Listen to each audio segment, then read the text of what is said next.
اون درخت سربلند پرغرور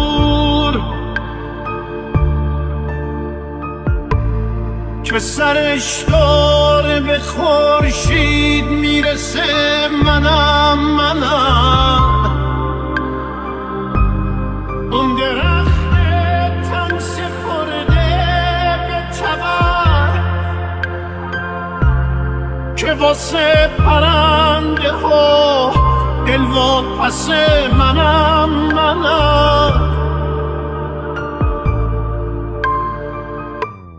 من صدای سبز خاک سربی